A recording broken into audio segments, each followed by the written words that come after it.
Praise the lord. యేసు రక్తమే జయము. మన రక్షకుడు మన విమోచకుడైన యేసుక్రీస్తు పరిశుద్ధ నామములో అందరికీ వందనాలు. చిన్న ప్రార్థన ద్వారా రాత్రి కాల వాక్య ధ్యానం చేసుకుందాము. పరిశుద్ధుడ మహాగండమైన దేవ యేసయ్య సర్వాధికారి నాయన మీకే వేలది వందము కృతజ్ఞతాస్తుతి స్తోత్రం చెల్లించుకుంటున్నాను దేవ. రాత్రి కాల సమయంలో ప్రభువ వాక్య భాగం ధ్యానిస్తుండగా వాక్య భాగం అర్థమాటలు సహాయం చేసి మీ కృపలో బలపరిచి మీకు మాదిరిగా మమ్మల్ని నడిపించామని ఈ చిన్న ప్రార్థన ప్రభువు యేసుక్రీస్తు అతి పరిశుద్ధ నామములో అడిగి వేడుకుంటున్నాను తండ్రి. ఆమేన్ ఆమేన్. కొరింథీయులకు రాసిన మొదటి పత్రిక 13వ అధ్యాయం 10వ వచనము. పూర్ణమైనది వచ్చినప్పుడు పూర్ణము కానిది నిరర్థకమగును. ఆమె దేవుడి వాక్య భాగం దీవించును గాక.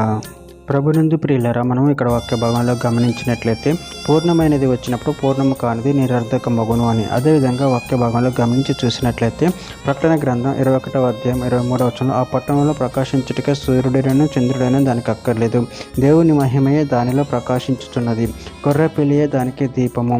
మత్తయి సువార్త 16వ అధ్యాయం 27వ వచనంలో మనుష్య కుమారుడు తన తండ్రి మహిమ గలవాడే తన దూతలతో కూడా రాబోచున్నాడు, అప్పుడు ఆయన ఎవని క్రియల చొప్పున వానికి ఫలం ఇచ్చును.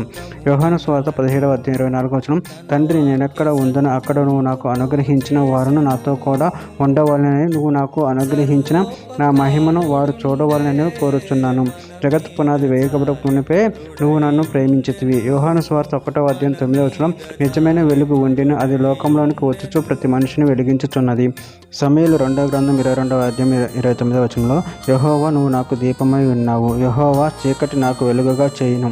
కీర్తనల గ్రంథం 36వ అధ్యాయం 9వ వచనంలో, నీ యొద్ద జీవ పూట కలదు, నీ వెలుగును పొందే మేము వెలుగు చూచుచున్నాము.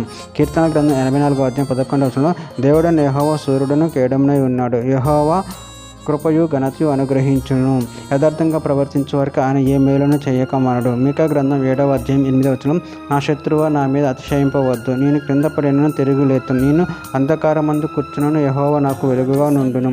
హబక్కూకు గ్రంథం 3వ అధ్యాయం 4వ వచనం, సూర్యకాంతితో సమానమైన ప్రకాశం కనబడుచున్నది, ఆయన హస్తముల నుండి కిరణములు బయలు వెళ్ళుచున్నవి, అచ్చట ఆయన బలము దాగి ఉన్నది. చివరిగా ఒక మాట, యోహాను రాసిన మొదటి పత్రిక 1వ అధ్యాయం 5వ వచనంలో, మేము ఆయన వలన విని మీకు ప్రకటించు వర్తమానమేమనగా దేవుడు వెలుగై ఉన్నాడు, ఆయన యందు చీకటి ఎంత మాత్రమూ లేదు. ఆమేన్. దేవుడి వాక్య భాగం దీవించిన కాక చిన్న ప్రార్థన చేసుకుందాము. పరిశుద్ధుడ మహాగణుడమైన దేవ యేసయ్య, మీరు ఇచ్చిన వాక్యదానాన్ని బట్టి ప్రభు కృతజ్ఞతలు చెల్లించుకుంటున్నాను దేవ.